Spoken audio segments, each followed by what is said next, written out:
আমলে কালিল আর একটা আমলে কাসীর, মানে বেশি কর্ম আর অল্প কর্ম। নামাজের মধ্যে অল্প স্বল্প কর্ম করলে নামাজ চলে, অল্প স্বল্প কাজ করলে নামাজ হয়ে যায়, নামাজ নষ্ট হয় না। আর বেশি কাজ করলে নামাজ নষ্ট হয়।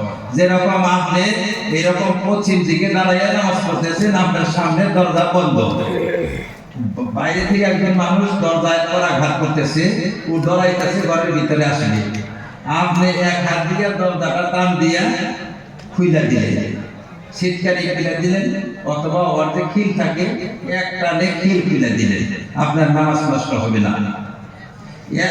এক হাত দিয়ে একটা কাজ করলে এইটা হলো আমলে কলিল। দুই হাত দিয়ে যদি করেন এটা আমলে কাসীর। তিনবার যদি করেন, যেমন এটা টান দিলেন, একবার খুললো না, আবারও টান দিলেন, আবারও টান দিলেন, এটা আমলে কাসীর। অধিক কর্ম, অধিক কর্মে নামাজ নষ্ট হয়ে যায়, তাইলে আপনার নামাজ নষ্ট হবে। মোবাইল গাইটা উঠছে, একটা টিভি দিলেন জোরে আর মোবাইল অফ হয়ে গেল গা, এটা বেশি না, এটা নামাজের ক্ষতি হবে না।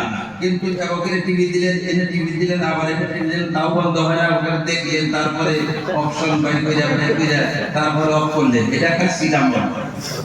কথা বুঝাইছে কি?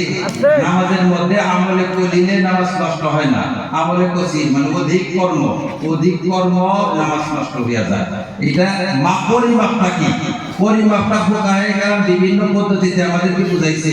কিছু ফুকাহারা বলছে যে একই কাজ যদি তিনবার করা হয় তাহলে কাসীর হইল, বেশি হইল, তিনবারের কম ওইটা কম।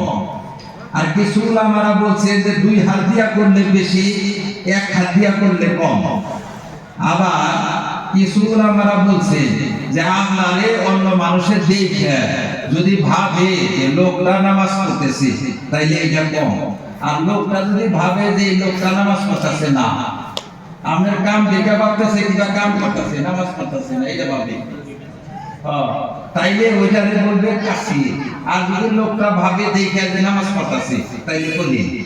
এখন আপনি মোটামুটি তিনটাকে মিলাইয়া একটা ভাব অর্থ আমাদের সামনে দাঁড়াইল, আমরা বুঝি মানে একটা কাজ বারে বারে করা, দুই হাতটা করা, অথবা এইভাবে আমি করতেছি যে একজন মানুষ দেখলে আমাকে নামাজই ভাববে না, তাইলে এটা বেশি।